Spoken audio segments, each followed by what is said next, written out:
So far in Donald Trump's second term in office, we haven't yet seen the constant firings like we did in the first term. Now, you may not remember, but it was like every couple of weeks we're getting some top advisor being fired. Michael Flynn and James Comey and Scaramucci barely lasted a couple weeks, and Steve Bannon had been fired. Remember when he was in the White House? John Bolton, and the list very much goes on and on. And we haven't gotten to that just yet. But that said, if that were to start, who does MAGA world, who do people think should be fired? And it turns out that there are some in the Trump administration that are way less popular than others. So we're gonna be taking a look at what Wired.com found in a poll that they did. And this is presidential advisors ranking the cabinet members. So sort of insiders that are doing this.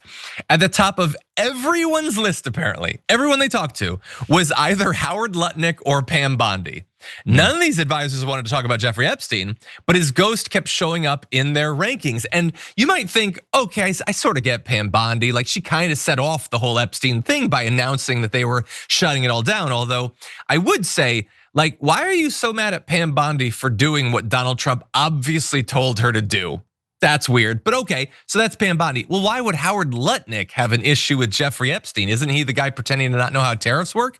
That's true, but he also recently has had some unforced errors when it comes to Jeffrey Epstein. He did a New York Post podcast interview recently about how creeped out he was by Epstein, who used to be his neighbor in Manhattan. He went into detail about how he almost instantly found Epstein to be disgusting and palpably repulsive, to the point that he and his wife quickly left an Epstein home tour that involved a look at a massage table. Gross. And so why does that look bad? Well, first of all, he also in the interview said that he believed that there is a client Epstein list, after the Trump administration has been making very clear that they say there isn't. But also, if the idea is that it took me like 2 minutes with this guy to realize he was a creep, well, then why was Donald Trump friends with him for years and years and years? It kind of makes Donald Trump look like kind of a creep if he didn't have the normal sort of radar warnings that even someone like Howard Lutnick would have. So that's him. Obviously, Bondi sort of opened up the whole Epstein can of worms with her saying that there was basically no evidence of blackmail or anything like that. One Trump advisor wouldn't confirm that their ranking of Bondi stemmed from her handling of the Epstein files. This advisor declined to answer follow-up questions about Bondi because Epstein was not something they were willing to discuss over text. Instead, they replied with the flush-faced emoji and shared their list, which include worst Bondi, 2 Bondi, 3 Bondi, 4 Bondi, 5 Hegseth RFK Tulsi Noem. Which you could have used some of those earlier spots, but yeah, so they really don't like her. And I'm kind of curious, like Jayar, what you think. Like, so she didn't do a good job in putting to bed the Epstein thing, which was her job.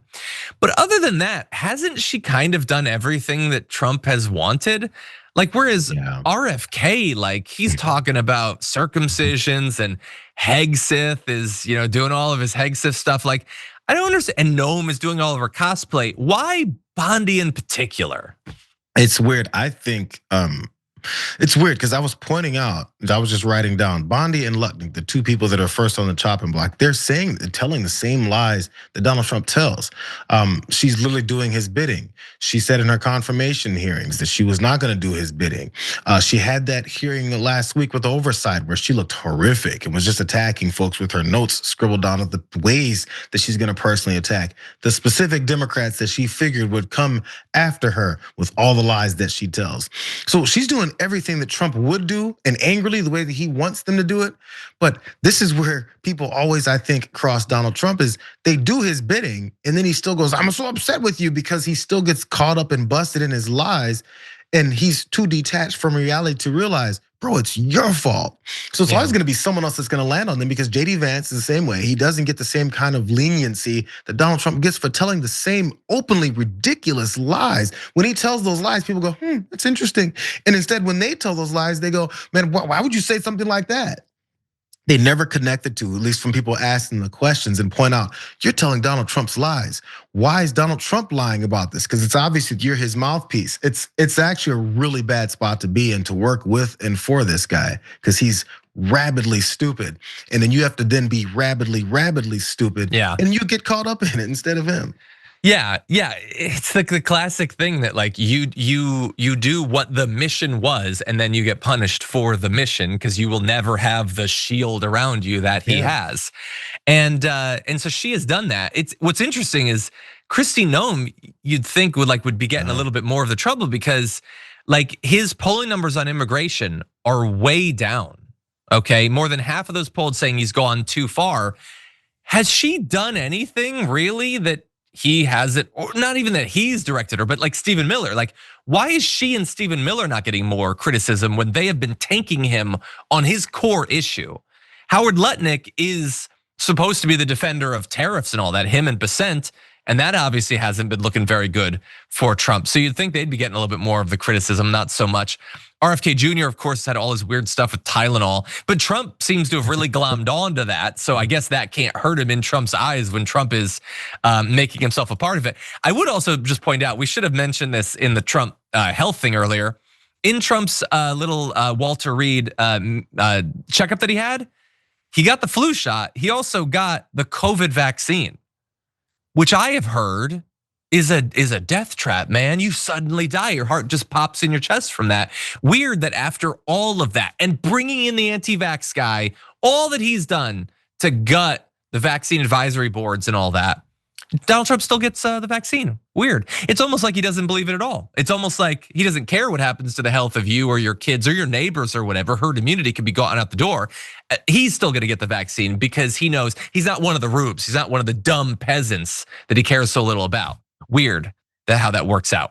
Any final thoughts before we move on? Yeah, my last thought, I'm glad you asked me, because I think the final face-saving thing that these folks have when it comes to them not looking good, but they're protecting him, is that they're the ones that are unwilling to turn on him, to challenge him, to potentially disrupt this loyalty pledge that he's got. I feel like he fired a bunch of folks in the first administration because there was way too many of them were like, you can't do that. That sentence, oh my God, you're done. They won't say it. Pam Bondi is willing to jump on board. All these guys are willing to stay on board no matter how horrific, which brings back to that one thing you brought up earlier, John. Dan Bongino wasn't. Yeah. We haven't seen that guy. Yeah. Blink, Dan Bongino. If you just want us to know that you're alive, just block me and unblock me like you used to, okay? So that we know that you're breathing.